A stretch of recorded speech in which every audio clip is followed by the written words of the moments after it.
High আসসালামু আলাইকুম everyone. আশা করি সবাই ভালো আছেন। আল্লাহর রহমতে আমিও ভালো আছি। আজকে আমি আপনাদের সাথে শেয়ার করব খুবই মজার মজার খাবারের রেসিপি।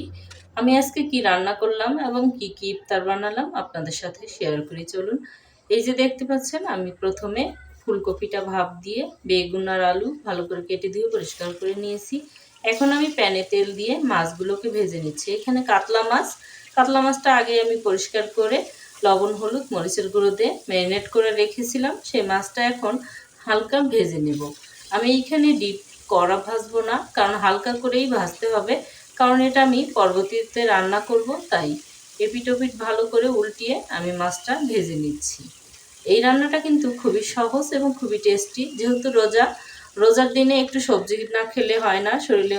আজ 2-3 দিন থেকে মাংস দিয়েই ভাত খাচ্ছি, তাই ভাবলাম একটু সবজি রান্না করি বড় মাছ দিয়ে। এখানে কাতলা মাছটাই আমি ভালো করে ফ্রাই করে নিলাম, কারণ আজকের রান্নাটা খুবই টেস্টি এবং অসাধারণ খেতে। আপনারা অবশ্যই রেসিপিটি ফলো করে যারা নতুন রাঁধুনি বা ব্যাচেলর তারা রান্না করে খেয়ে দেখতে পারবেন, ভালো লাগবে ইনশাআল্লাহ।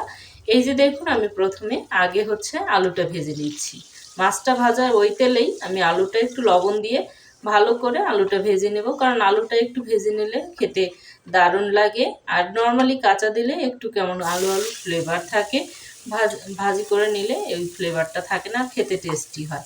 এবার ওই তেলেই দিয়ে দিলাম বেশ খানিক পেঁয়াজ কুচি। পেঁয়াজটাকেও আমি একটু লাল লাল করে বেরেস্তা করে নিব।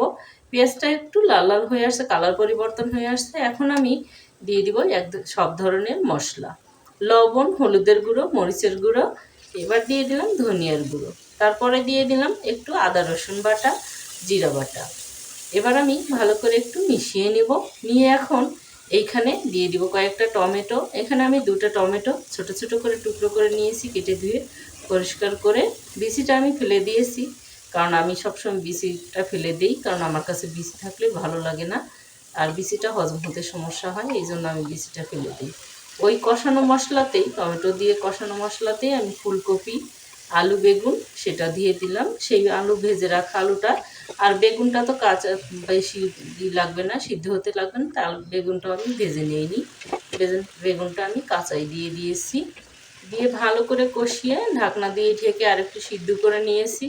এখানে কিন্তু আমি কোনো পানি ব্যবহার করিনি, এই ঢাকনা দিয়ে ঢেকেই, কারণ সবজিতেই পানি ছেড়ে দিয়েছে। দিয়ে আমি ভালো করে কষিয়ে নিচ্ছি, কারণ রান্নাটা কষানোর উপরেই ডিপেন্ড করে টেস্টে। আপনারাও চেষ্টা করবেন একটু ঢাকনা দিয়ে ঢেকে ভালো করে কষিয়ে রান্না করতে। আর কষানোতেই সুন্দর একটা কালার হয়ে আসছে দেখুন।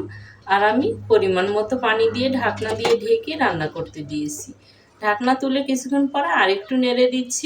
এপিট ওপিট করে নাড়া হওয়ার পর আমি মাছটা এবার দিয়ে দিব। তাপেই কিন্তু মাছটাও সিদ্ধ হয়ে যাবে, যেহেতু পানিটা ফুটে উঠেছে। এই মাছটাই কিন্তু আর ঝোল দেওয়া লাগবে না, এখানে রান্না হয়ে নরম হয়ে যাবে।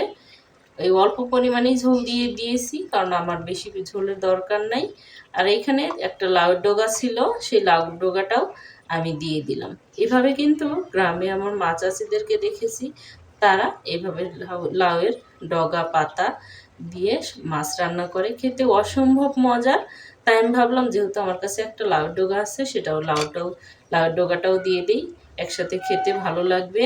আর ধনিয়ার পাতা উপরে ছিটিয়ে দিয়ে দিলাম, কারণ আমার রান্নাটা আগেই কষিয়ে একদম সিদ্ধ হয়ে গিয়েছিল আর ঝোলটা ফুটে উঠেছে।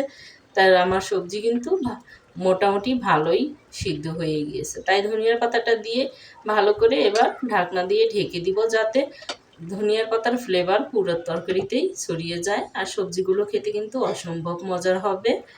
ঢাকনাটা তুলে আরেকটু আমি নেড়ে দিব, যাতে মাছগুলো একটু নাড়াচাড়া হলে ভালোভাবেই সিদ্ধ হয়ে যাবে।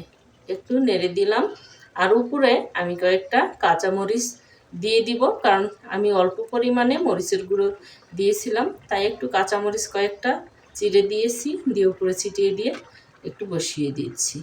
কারণ এই রান্নাটা কিন্তু খুবই টেস্টি আর অসাধারণ খেতে। আপনারাও এভাবে ট্রাই করবেন। আর ভিডিওটি কে কোথা থেকে দেখছেন অবশ্যই জানাবেন। ভিডিওটি ভালো লাগলে লাইক শেয়ার দিয়ে আমার পাশে থাকবেন। ইউটিউব থেকে দেখলে সাবস্ক্রাইব করবেন এবং পেজ থেকে দেখলে ফলো দিয়ে আমার সাথে থাকবেন, যাতে পরবর্তীতে এমন মজার মজার খাবারের নোটিফিকেশন আপনাদের মোবাইলে প্রথমে আসে। আমার তরকারি রান্না শেষ।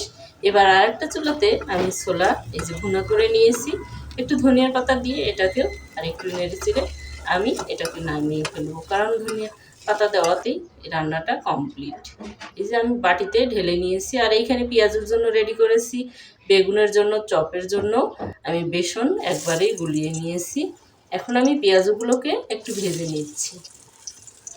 পেঁয়াজগুলো কিন্তু ডিপ ফ্রাই করলেই মশমশা হয় এবং খেতে দারুণ লাগে, তাই একটু বেশি তেলেই ডিপ ফ্রাই করলেই ভালো হয়। আর আমার ছোটো মেলিয়া, ওর খুবই প্রিয় প্রিয় খাবার এই পেঁয়াজু। ও রোজার দিনে অপেক্ষা করে সন্ধ্যার সময় বেশি করে পেঁয়াজু নেবে, তাই আমরা মানুষ চারজন কিন্তু একটু বেশি করে পেঁয়াজু ভাজি করছি, কারণ ও পেঁয়াজুটা পরে বসে বসে খেতে খুবই পছন্দ করে। আমার পেঁয়াজি ভাজা শেষ। এবার বেগুনিগুলোও ভেজে নেব। ওই একই তেলেই আমি বেগুনিগুলোকে ভেজে নিচ্ছি। বেগুনিগুলো কিন্তু ওর খুবই প্রিয়। ও বেগুনি, চপ যা যা পছন্দ করে, তাই ওর পছন্দেরই আজকে নাস্তা তৈরি হবে, ইফতার। কারণ ও অপেক্ষা করে সব সময় যে রোজা কখন আসবে আর বিভিন্ন প্রকারের ইফতারি হবে। ও ইফতারি প্লেটটা সুন্দর করে সাজাবে এবং সুন্দর বসে বসে খাবে। ওর বাবাও খুবই পছন্দ করে ওকে ওর পছন্দ মতো খাবার দিতে। ওর ছোটোবেলা থেকেই রোজা ছিল না, তখনও ও কী করতো, ওই প্লেটটা সুন্দর করে সাজিয়ে ওকে বসায় দিত। ও সুন্দর বসে বসে খেত, দেখতে খুবই সুন্দর লাগতো মাশাআল্লাহ। তা ওর পছন্দ, এই জন্য একটু বেশি করে আমি সবসময় ভাজি করার চেষ্টা করি, কারণ থাকলে ও পরবর্তীতেও সোফায় বসে বসে টিভি দেখে আর খায়। এই জন্য আমি কখনোই হিসাব করে বানাই না, একটু বেশি করে সবসময় বানাই। আমার কিন্তু চপগুলো ভাজা শেষ, এই যে দেখুন। আর আমার বেগুনিটাও হয়ে গিয়েছে, পেঁয়াজও হয়ে গেছে। আর এই যে আমি নিয়ে আসলাম। এবার আমরা ডাইনিংয়ে বসি না রোজার দিনে, নর্মালি সবসময় আমরা ডাইনিংয়েই খাই, কিন্তু রোজার দিনে আমরা ফ্লোরিং করে বসে খাই। এই যে শরবতটাও হয়ে গেছে। আরও ওই যে ওরা প্লেট সাজাতে শুরু করেছে, ওরা দুই বোন আর ওর বাবা। আমাদের 4 প্লেট রেডি। ধন্যবাদ সবাইকে আমাদের এই ভিডিওটি দেখার জন্য। Thanks for watching. আল্লাহ হাফেজ।